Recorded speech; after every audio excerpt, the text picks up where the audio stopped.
मी प्रकाश sir, वास्तुतज्ञ व ज्योतिष भास्कराचार्य. माझे कार्यालय पुणे व पैठणीत आहे. आज 2 ऑक्टोबर 2025.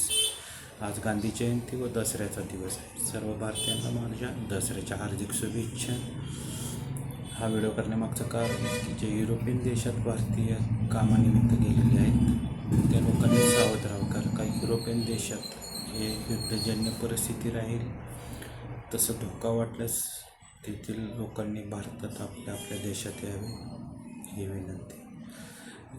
जसं अमेरिकेने जे काही निर्णय घेतलेले आहेत ते भारतीय दृष्टीने सुद्धा हिताचे नाहीत आणि डोनाल्ड ट्रम्पचे सुद्धा हिताचे नाहीत.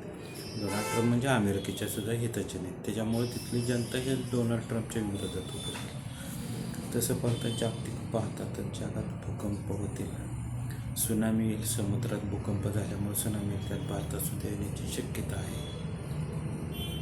पावसाने तर हाकार माजवलेलाच आहे. गुरु अतिचारी भ्रमण करत असल्यामुळे हे अशी संकटे येत राहणार.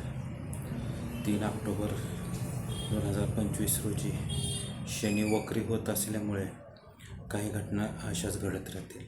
शनी वक्री किंवा राशी बदलताना शुभ अशुभ घटना घडत राहतात. जसं युरोपियन देशात युद्ध होतील तसं भारताच्या बाबतीत जर बोलायचं झालं तर भारतामध्ये जे कट्टरपंथीय आहेत, जे धर्मगुरू आहेत, त्यांना बाहेरून पैसा पुरवला जातो आहे, जेणेकरून भारताची अर्थव्यवस्था खिळखिळ करून तिथल्या लोकांमध्ये एकमेकातच वाद निर्माण करून भारताचं राज्यातनं हे पेरलं जात आहे. तर भारतातल्या लोकांनी काय केलं पाहिजे, आपण एकाच मताचे दाखवले पाहिजे. धर्मगुरू व कट्टरवाद्यांच्या शब्दाला न बोलता आपल्याला जो काही योग्य वाटते तो निर्णय भारताच्या देशाच्या दृष्टीने घ्यायला पाहिजे. मंगळाची स्थिती असल्यामुळे भारतातसुद्धा युद्धजन्य परिस्थिती आहे. पण आपला राजा म्हणजे पंतप्रधान हे योग्य निर्णय घेते, त्यांच्याच बाजूने उभं राहावं. असं समजू नका मी नरेंद्र मोदीजींचं नाव घेतो आहे, पंतप्रधानांच्या बाजूने उभं राहावं म्हणतो आहे म्हणजे मी भाजपचा आहे. नाही, मी एक साधा सामान्य माणूस आहे. मी कुठल्या पक्षाशी बांधील नाही, कुठल्या पक्षाचे माझं काही नाही.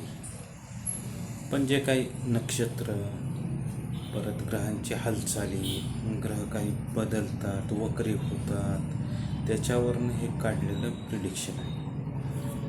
तर भारताची अर्थव्यवस्था खिळखिळ करण्यासाठी ह्या बाकीच्या देशांचं चाललेलं षडयंत्र आहे. नरेंद्र मोदीजी भारताच्याकडे कुठल्या वाकड्या नजरेने कुठल्या देशाने पाहिलं तर त्याला सडेतोड उत्तर देतीलच. तशी आपली मिलिटरी, आर्मी, हवाई दल,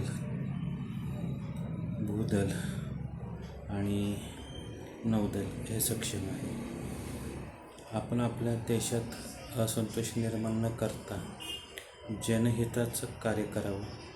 आपण सर्व धर्मीय एकात्मताने राहतो, त्या पद्धतीने राहू आणि आपण भारतीय आहोत एवढंच लक्षात ठेवावं. काय कारणास्तव इंटरनेट सेवा बंद होण्याची दाट शक्यता आहे. इंटरनेट हॅक केले जातील, डाटा हॅक केला जाईल काही कंपन्यांचा, काही वैयक्तिक.